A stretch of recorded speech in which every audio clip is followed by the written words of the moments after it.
The NSA read my emails and then leaked their contents. That's an outrage, as well as illegal.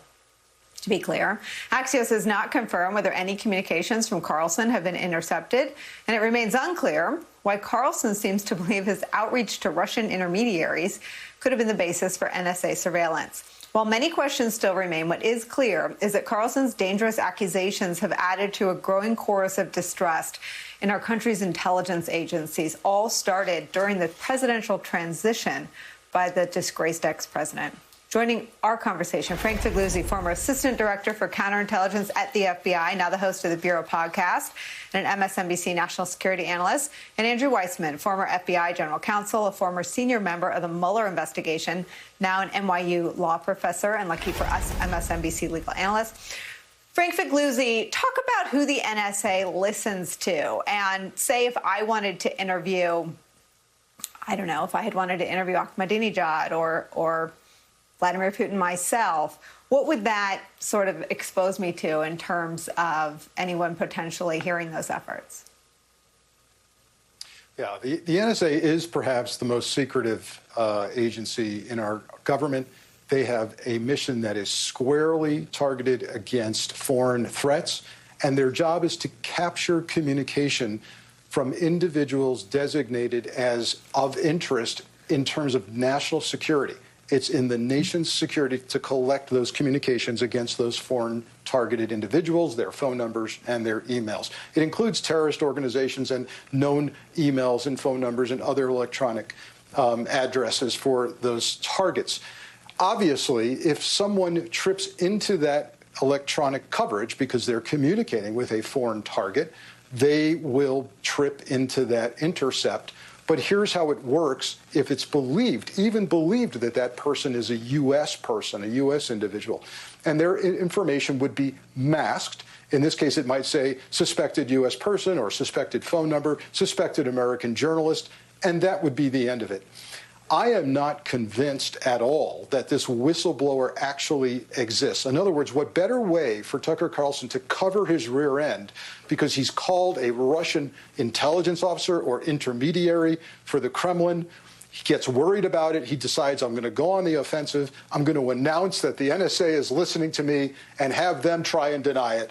And so I think it's good cover. But as you said, there's something much larger going on here. It is another page in the playbook of folks like Tucker Carlson and folks in the GOP who simply want to continue to erode the public's trust in their institutions. And if you keep doing that enough, the objective is you can't trust your institutions and the career professionals in them. The only people you can trust are us, right? And you get to reshape the truth into your own version of reality. That's what's going on here. Well, and Andrew Weissman, it feels like we're already there. I mean, Vladimir Putin says something. Tucker Carlson says, you know, Vladimir Putin has a point. Well, the current American president is overseas getting ready to meet with him. And then within a few news cycles, Donald Trump echoes it as well. I mean, the circle, I mean, it's sort of message collusion in plain sight. Well, yeah, it's disturbing because... I'm sorry. I'm sorry, Frank. Let me bring Andrew in and we'll come back to you. Sorry, I was actually going to agree with Frank, my colleague from my FBI days, that, you know, if you think about what Tucker Carlson could have done here, is he could have followed the same route that the New York Times and other respected journalists did when they were incidentally overheard and may have, in fact, been not incidentally had their call records obtained by the Department of Justice. They could have gone to the Attorney General, and Tucker Carlson could have joined them to say, you know, what I'm concerned about here is not that there was incidental collection when I am calling a foreigner, including, of course, if you try and reach out to Vladimir Putin, you can pretty much be sure that you're going to be at high risk of being intercepted. He could have said, look, there's a First Amendment issue here, and I want to make sure that there are safeguards at the Department of Justice. But he didn't take that route. He did, as you said, and as Frank pointed out, he wanted to use this really for his own purposes and to sow distrust, which is so anti-American, instead of raising a legitimate issue about safeguards in the system when you're dealing with journalists to make sure that this is not something that's slipped through the cracks and that senior officials of the department are making sure this was done responsibly.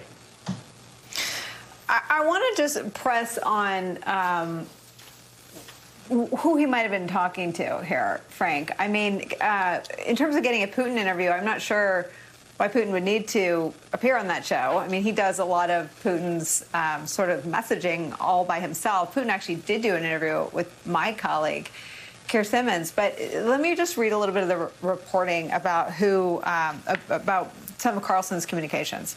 This is from Axios. Two sources familiar with Carlson's communications said his two Kremlin intermediaries live in the U.S., but the sources could not confirm whether both were American citizens or whether both were on U.S. soil at the time they communicated with Carlson.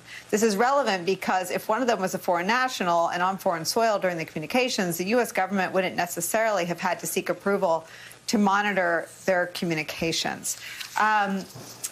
It all has an echo to Mike Flynn and his conversations that he lied about and was ultimately prosecuted for, pled guilty to, and was pardoned by the ex-president. But he, too, was picked up communicating with Russian Ambassador Kislyak, and with his experience, had to have known that there was a chance the United States government listened to him. What is the missing piece here for you, Frank? What questions do you have?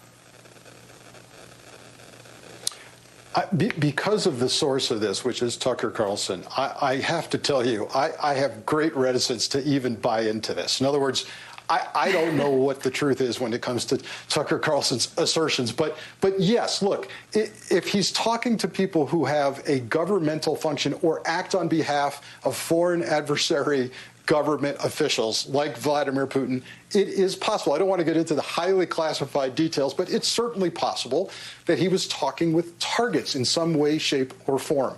Whether they were here on U.S. soil and whether it was something that had to be approved by FISA court, or whether they are even perhaps U.S. persons who are representing Vladimir Putin or the Russian government is really not relevant to me as long as the rules were followed. What the missing part here is this.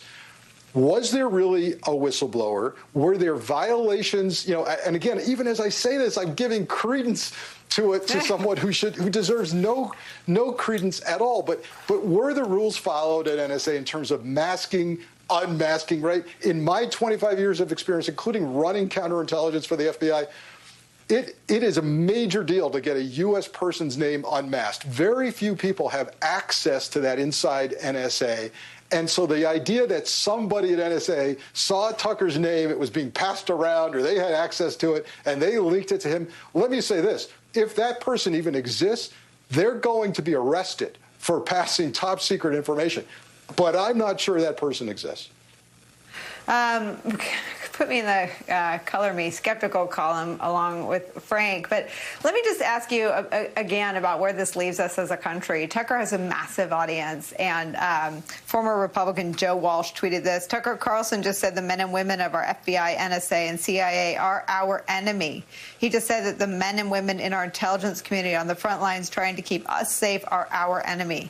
And the millions who are watching him tonight will nod in agreement. Seems to further, as you've both pointed out, sort of erode the fabric of all those things that were once on the other side of a red line. What does this do inside the intelligence agencies, Andrew? Well, look, I have a lot of faith for people who are in the intelligence community and that they keep their head down. And of course, it is demoralizing to, have people, say this kind of disinformation.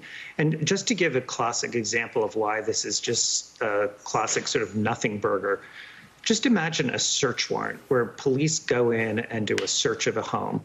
They could get all sorts of information about people unrelated to the people who live there, in notes, in bank records, in credit card records. All sorts of things could be there.